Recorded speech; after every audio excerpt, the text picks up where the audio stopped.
Hey, what's up agents, TBL here. So you've reached level 30, have started getting yourself some legendaries, but now really have no idea what to do to progress in the division. Well, fear not agent, I've got you covered. In this video, we'll be covering the ways you fresh level 30s can start gathering Phoenix credits, gearing yourself up for harder content, and generally making your life easier in the Dark Zone. Let's go ahead and get started. Now, once you've hit level 30, the division's in-game atmosphere opens up to you. Your primary goal at this point is simply to obtain better gear, so let's get you rolling. The first thing you should start doing are your 2 daily hard mode missions. These are level 30 versions of story missions that rotate every day and grant you 15 Phoenix credits upon completion. Phoenix credits are your in-game currency. They'll allow you to buy legendary and high-end gear, as well as the much more valuable weapon, armor, and mod blueprints that you'll be wanting later. Stock up on them, agent. These missions will also systematically drop legendary gear for you to outfit yourself with and should be run generally every day while you're trying to gear yourself up for harder challenges. Seriously, once you hit about level 28, the game just starts throwing legendary gear at you, and running the daily hard mission is one of the best and fastest ways to get yourself outfitted in full purple. And the 15 Phoenix credits you get per completion for a total of 30 a day will help you build up the store you'll need later on when buying blueprints. Even more so if you've got multiple characters at level 30. Once you've run your 2 daily missions, go back and run through the General Assembly story mode on hard a few times. There are several bosses in there who will drop even more legendary gear for you, and you even have a small chance to pick up high ends as well. In particular, the final boss at the end I do believe drops 4 stacks of legendary items, any of which can be weapons or armor, so after running it a few times, you'll definitely have some legendaries to spare. Continue this path until you're fully decked out in legendary gear. Once you're rocking full purples, it's time to check your stats. If you've been running your dailies and General Assembly once you've exhausted those dailies, your gear should really be on the cusp of what you need to survive the daily challenging mission. Challenging is a difficulty mode not quite unlike the Nightfall in Destiny that rotates every daily reset like the hard mode dailies.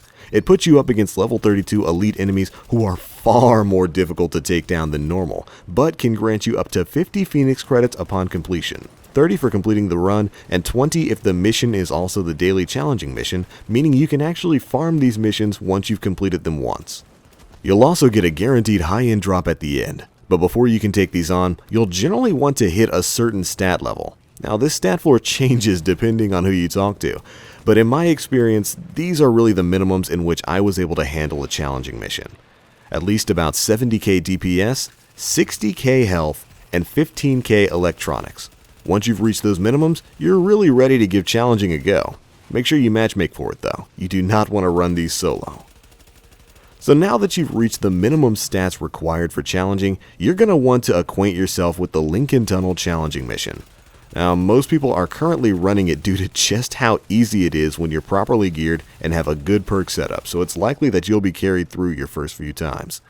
Well, just try to keep yourself alive and stack perks like Sticky Bomb with the Flash Mob or the always wonderful Smart Cover. Believe me, it's really underrated. Just try to support your team with buffs, crowd control, and healing if you don't think you can damage the enemies enough, and upon completion of the mission, you'll get a hefty amount of Phoenix credits, a high-end reward, and a wonderful sense of satisfaction. Each clear of this mission grants you 30 Phoenix credits, so use it to build up enough currency to start to buy the blueprints. Once you've got enough Phoenix credits, head back to your base of operations and hit up the high-end vendor in the tech wing. He'll have the blueprints you're looking for. The first thing you should buy right now is probably the blueprint for the Vector 45 ACP, and start making those until you get a decent roll of it. It's a high-end SMG that will carry you through quite a bit of content right now. Overall, it's not really the most OP weapon in the game, and technically some of the other submachine guns can be better stat-wise, but it is something that you can get relatively early into your life as a level 30 agent, and if you get a decent roll with buffs to say crit chance and crit damage and other useful talents, this thing is going to absolutely demolish your enemies. It'll carry you through some content. Now, if you've got the credits for it, you should also be picking up the high-end extended mag mod and start crafting those as well, as they'll provide you with a sizable direct increase to your DPS, sometimes going as far as to double it on some weapons. It is definitely worth it. For the Vector in particular, you want to make sure you get a high roll on magazine size, 98% and above, and maybe something to boost its critical hit damage or critical hit rate. And agents, that is actually pretty much it. From there on, you can continue farming the dailies as well as the Lincoln Tunnel challenge mode for more Phoenix credits, which should be way easier now with the Vector in your pocket, by the way. And then just continue buying those blueprints for the armor builds you want to make. Between your crafted high-ends and the drops you'll be getting from challenging, you'll be fully geared in no time and ready to dive into the incursions when they launch. Also, you'll be properly geared for high levels of the Dark Zone, and for long instances of being a rogue.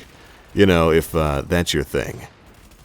But there you go, guys, a quick guide for what to do once you've hit level 30. Hopefully it gave you an idea of where to go with your agent. And for a quick wrap up, once you've hit level 30, start doing your 2 daily hard mode challenges. That'll help you build up Phoenix credits, and it'll get you a lot of legendary gear. Once you're decked out in full purples, you're pretty much ready to start running the challenging mission. I would definitely suggest Lincoln Tunnel. It's easy to complete, and most of the fire teams matchmaking for it now speedrun it. Do that until you've built up enough Phoenix credits to buy some high-end blueprints, and then immediately purchase the Vector 45 ACP and then the extended mag mod. That should shoot your DPS enough so that you can run Lincoln Tunnel even faster.